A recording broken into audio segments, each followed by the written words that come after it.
ادھر نمرود جس کو اللہ تبارک و تعالیٰ نے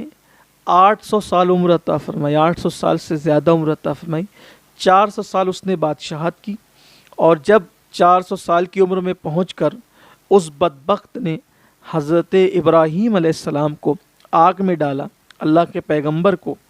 تو ابراہیم علیہ السلام تو پھر آگ گلزار ہو گئی، آپ اس کو بھی جانتے ہیں۔ جب آپ ہجرت کر چکے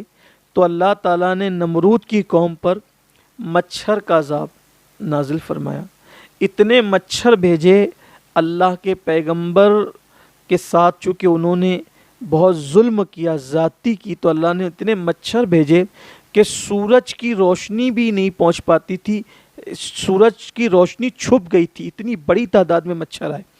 اور مچھروں سے اللہ تعالیٰ نے ان کو ہلاک کیا۔ لیکن قدرت کی شان یہ دیکھیں آپ کہ پوری قوم کے اکثر لوگ ہلاک ہو گئے، نمرود بچا رہا۔ وہ قوم کا انجام دیکھنے کے لیے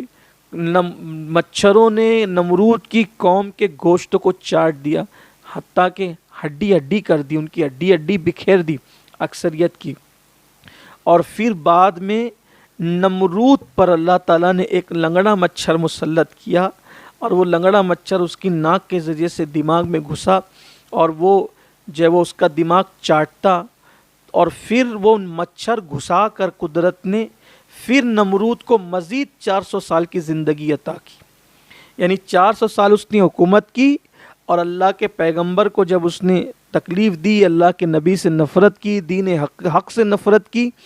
تو پھر وہ لنگڑے مچھر کے عذاب میں گرفتار ہوا، اور جو تخت پر بیٹھتا تھا بڑی ڈینگیں مارتا تھا، حکومت پر نازا تھا، پھر اس کے دربار کا یہ طریقہ بن گیا، یہ قانون بن گیا کہ جو بھی آتا وہ نمرود کے سر پہ جوتے مارتا تو اس کو راحت ملتی۔ 400 سال تک اس عذاب میں وہ گرفتار رہا، اور 400 سال اس عذاب میں گرفتار ہونے کے بعد پھر وہ اسی تکلیف کے اندر مر گیا۔ جب مر گیا تو پھر اس کے جسم سے بدبو آئی، بہت پریشانی ہوئی، اس کے جو وہ رشتہ داروں نے، اس کے لوگوں نے اس کو دفن کرنا چاہا، تو سوچا کہ یہ بیماری ہمیں نہ لگ جائے، تو پھر ان لوگوں نے یہ کیا کہ ایک کام کرتے ہیں کہ دفن کریں گے تو بیماری لگ جائے گی، تو کریں کیا، تو اس کو ان لوگوں نے جلا دیا۔ اس طرح جو نبی کو جلانے چلا تھا اس کی قوم نے مرنے کے بعد اس کو جلا دیا، اور لوگوں کو یہ عبرت کا پیغام قدرت دے رہی ہے کہ نبی کو جلانے والے، نبی پر تو آگ گلزار ہو گئی لیکن جلایا تجھے گیا ہے۔ مورخین لکھتے ہیں کہ دنیا میں یہ پہلا انسان ہے جس کو مرنے کے بعد جلایا گیا، اور یہ آگ کی سزا یہ نبی کو دینا چاہتا تھا بدبخت، جبکہ خود اس کا مقدر بن گئی۔ اس سے یہ بھی پتہ چلتا ہے کہ اہل حق کو کبھی بھی حکومتوں سے، طاقتوں سے یا اہل باطل سے گھبرانے اور ڈرنے کی ضرورت نہیں ہے، کیونکہ اللہ پر اگر توکل بھروسہ ہے اور آپ حق پر ہیں تو دیر ہی سے صحیح لیکن قدرت کے یہاں فیصلے حق کے ہوتے ہیں۔ آپ دیکھیں ابراہیم علیہ السلام نے جلدی نہیں کی، آپ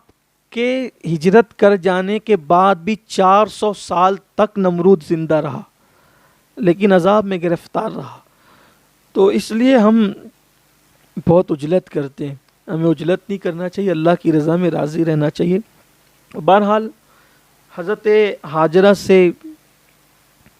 ابراہیم علیہ السلام نے نکاح فرمایا، دعا کی، اور اللہ تعالیٰ نے پھر آپ کو اولاد دی۔ اس طرح سے حضرت سیدنا اسماعیل علیہ السلام جو ہے وہ پیدا ہوئے اور آپ دنیا میں تشریف لائے۔ حضرت سارہ جو ہے ایک حقیقی ماں سے زیادہ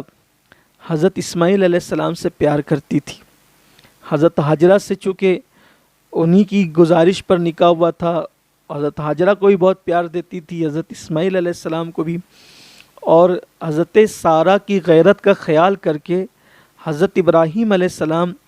کبھی بھی جناب اسماعیل علیہ السلام کو ان کے سامنے پیار نہیں کرتے تھے، گود میں نہیں لیتے تھے کہ کہیں ان کو احساس نہ ہو جائے کہ میں لا ولد ہوں۔ ایک دن حضرت اسماعیل علیہ السلام زمین پر تھے اور آپ